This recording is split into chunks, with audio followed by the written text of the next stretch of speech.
Welcome back to another episode of 0 to 60, and it's another CarPlay video. Sorry, I hope you guys don't mind us bombarding you with this stuff, but something's arisen and I wanted to film it as we go through the process. So yesterday we released that video on getting CarPlay and full iDrive control working in my E92. Now my brother-in-law's actually got an E90 and he did a CIC retrofit a couple of years ago. Now the CICs, they're a much better unit than the CCC units. They respond a lot faster and most importantly they have a higher resolution screen. However, the connectivity between your phone is still pretty limited. All you can really do is stream Bluetooth audio, and even things like getting album art to come up on the display is quite difficult, and I don't even think he managed to get it work. So if you're listening to Spotify or anything, it looks a bit plain. So we actually have a budget option on getting CarPlay and Android Auto working with them, and it's this kit here. Now these are actually sold as, I think they call them CarPlay boxes. I will put a link to it, and there's been a few different versions of them over the years, and they're becoming quite smart little boxes with how you can integrate them into the vehicle. And I just thought I'd show you how they work so you can get an idea on what's going on. Now, I actually thought these could be fitted to the CCC versions of the infotainment in the Beamers, but unfortunately they can't, and that comes down to the screen resolution. If you ever looked at a original CCC screen, they're a really low resolution. I think it's something like 240 by 180 pixels. It's a really weird resolution, but obviously if you try and display a higher quality image like what you want with Android Auto or CarPlay, it just looks terrible. So these boxes only really work with vehicles with CCC or NBT, and they are specific on, you can't fit an NBT one to a CIC, I should say. Hope that's made sense. Anyway, so the way they work, obviously this is the brain of the unit, and it really just works as a, I guess, an interception device between the CIC control box and the screen. It's kind of like how my Android works, but the Android replaces the screen. So what we actually have here is where the original display input will come in from the CCC unit, goes into the box then I guess controls everything, and then it comes out to the standard screen with that one there. Now it's actually got a fair bit of integration, and I'm looking forward to seeing how this works. I've read really good things about how it integrates with the car, but we will do some testing shortly. So they come with the main sort of patch lead. Now that'll obviously plug into the original CCC unit, and then that there goes into the wiring harness in the car, and that's what links the main part of this unit into the vehicle, and that little part there will go into the box. Now it actually intercepts a fairly large amount of data on what's going through the vehicle. So from things like your microphone input, where's the other one here? We've got the iDrive control, and of course the CAN bus signals, and it's supposed to give a very good integration and get CarPlay working.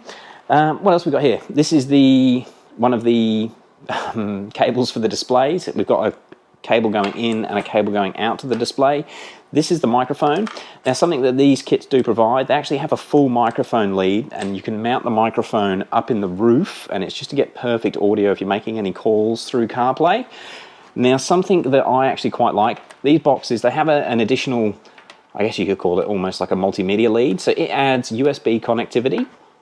I don't think you're going to be using that once you've got CarPlay, it's pretty useless, but it also adds camera inputs, so you can have a front camera and a rear camera, and because of the way this integrates with a CAN bus, it'll come up and work like a reversing camera.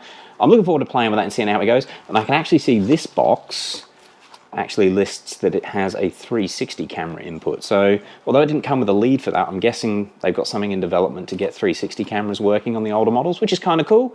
And lastly, we also have the Wi-Fi antenna, because it is supposed to be wireless Android and wireless CarPlay.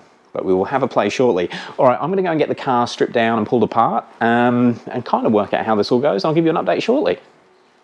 There's something I didn't mention in the intro. These units, currently I can find them for between 300 and 400 Australian dollars. Now there are different versions of them, and this is the latest one that I can find.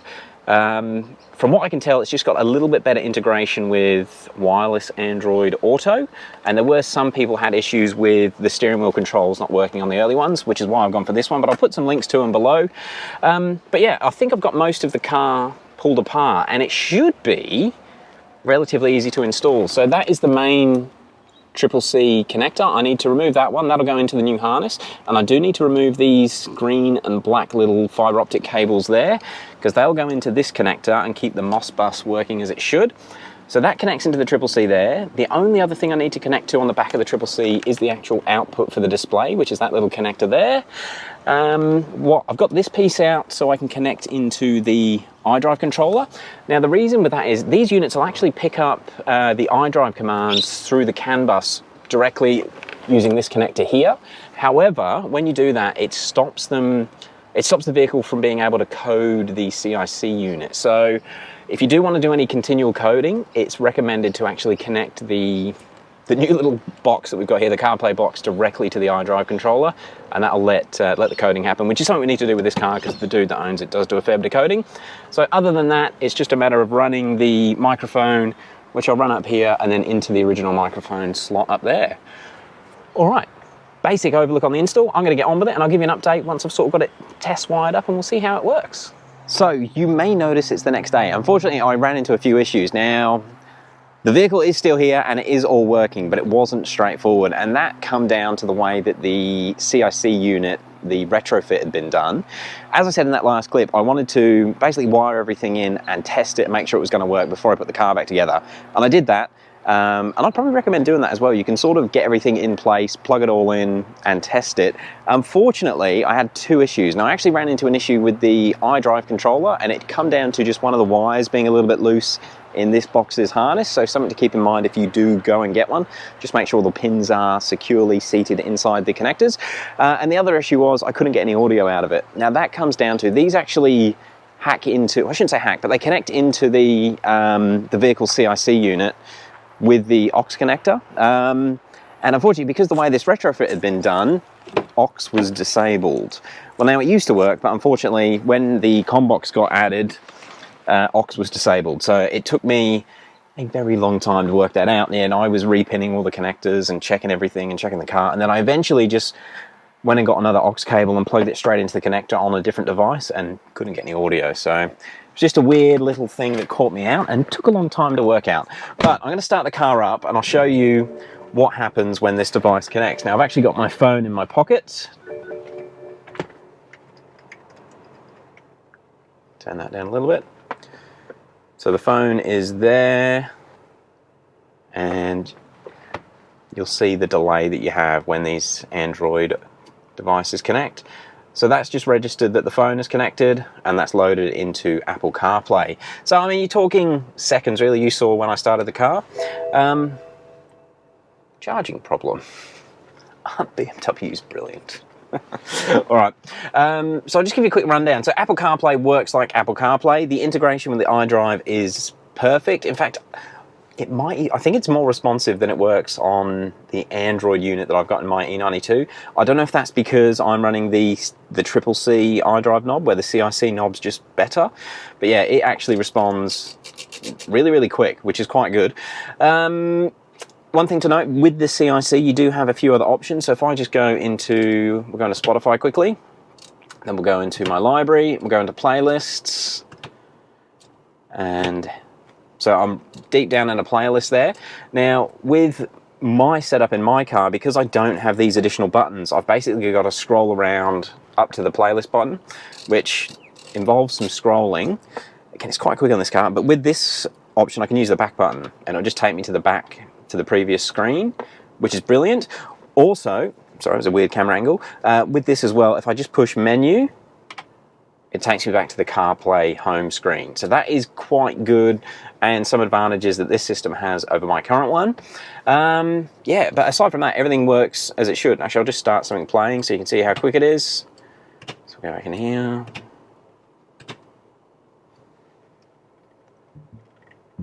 And that's quick. Obviously, it's going through the phone. We got good reception, so it's nice and quick. And just like it does on my car, we have control with the steering wheel buttons to change tracks.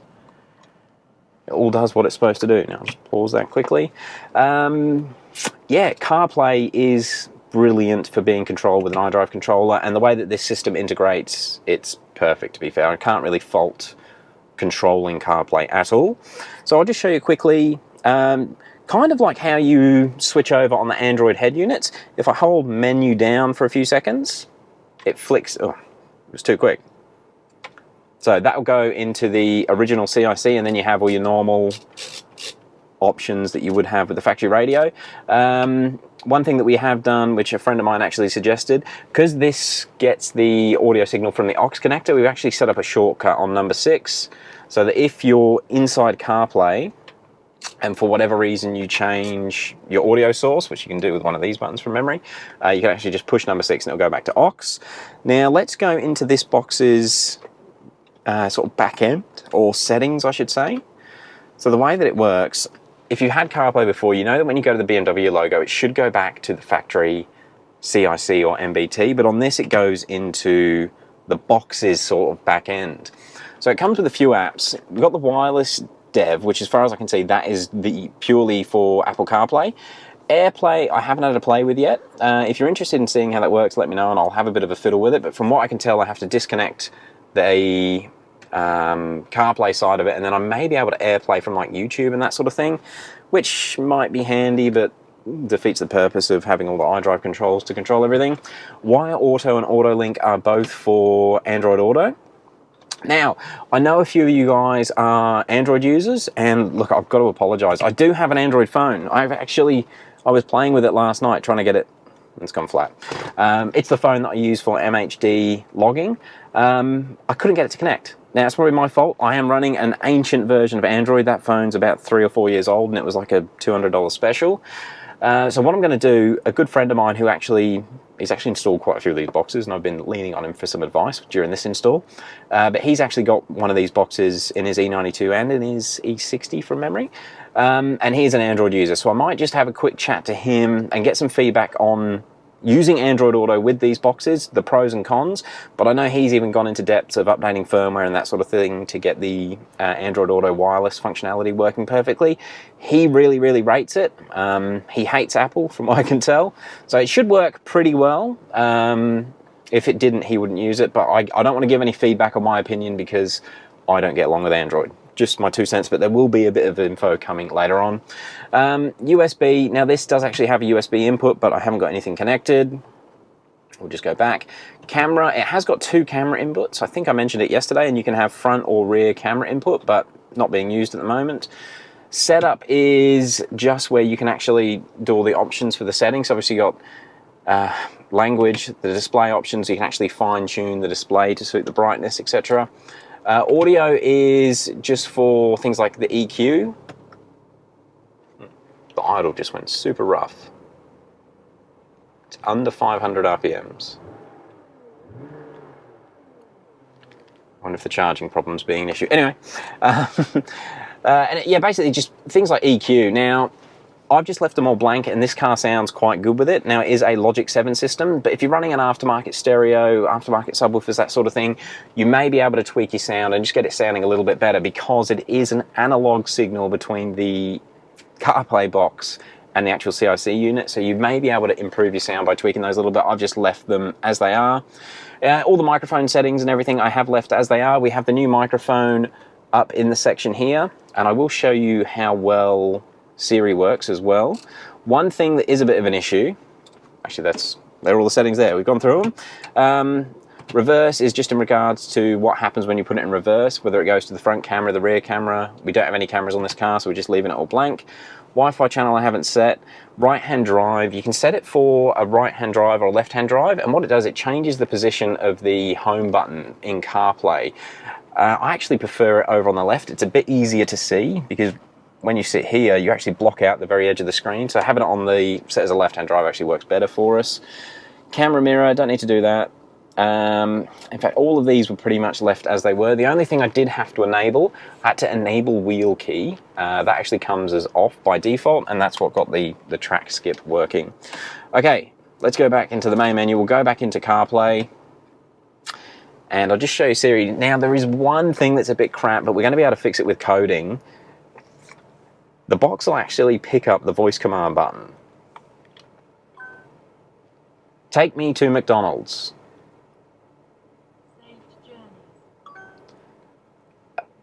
And we got McDonald's, my favorite spot. And there we go. It's that quick. Now, I don't know if you can hear it through the video and what's picked up on the microphone. Unfortunately, when you push that button still, it actually activates the voice activation We've got guided tour.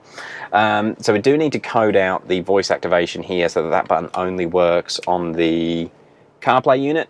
But aside from that, the voice activation or the voice command control with Siri is insanely impressive. I did a couple of tests with text messages and that sort of stuff yesterday, and it's just brilliant. This is really a must-have if you've got a CIC unit. All right, I'm going to end it off there. Very happy with the unit. I've been a bit of a fanboy of the Android head units. This is a cheaper option. I think the CIC controls work better having these extra buttons over just getting a normal Android, but you could always do an Android with the CIC. But this is a cheaper option and it works absolutely fine. The only negative I can see with it is you can't watch videos. And not that I watch videos when I drive, but even like if I want to watch a video now while I'm parked, I cannot do it with this unit. Yeah, maybe I can with that AirPlay function in the main unit, but I'll have a play with that later. Yeah, for now. Oh, actually, the only other criticism I will have, and it's being really picky, so the CIC display, I mentioned it yesterday, it's much better than the CCC display, and it is. It's a much higher resolution. However, if we go to now playing, and what they tend to do on these pretty little now playing things, they have gradients across the background, which normally relates to the album art. You can see there it's grey. That one doesn't look too bad, but some of that one doesn't look too bad. Some of them, the colours actually, the actual display can't output the full colours that comes across in the background, and you do get a little bit of a pixelated look, which you can kind of see there. So aside from that, look, they're pretty good. If you've got any questions about them, let me know. As I mentioned yesterday, this is one of the newer units. I'll put a link to the same unit down below if you do want to grab one. They're pretty straightforward. It adds so much functionality to your CIC system. These also work on NBT as well. Yeah, I kind of rate it. If you're not trying to watch videos while you're in the car, I think this is as good as you're ever going to get. And it is really, comparing it to the CarPlay in Declan's M2, and he's got NBT EVO, so the latest sort of factory CarPlay before you go to a G series, this is equally as good in the way it integrates. The audio sounds fine. I did do a couple of test phone calls yesterday as well, and it just sounds perfect. Very, very happy with it. All right, guys, thank you very much for watching. Oh, actually, update on my head gaskets. I just got an email this morning from FCP, and they've pretty much said they are 100% confident they are the right gaskets they've sent me for my situation. So that motor will be going back together in the next day or two. I've got to get Jake over and borrow his torque wrench. It's all happening. I can't wait to be driving again. It's been good to be driving an E90, even though it's manual with a 325. But yeah, I miss my car. All right, guys, we'll catch you on the next one. Drive safe. Peace.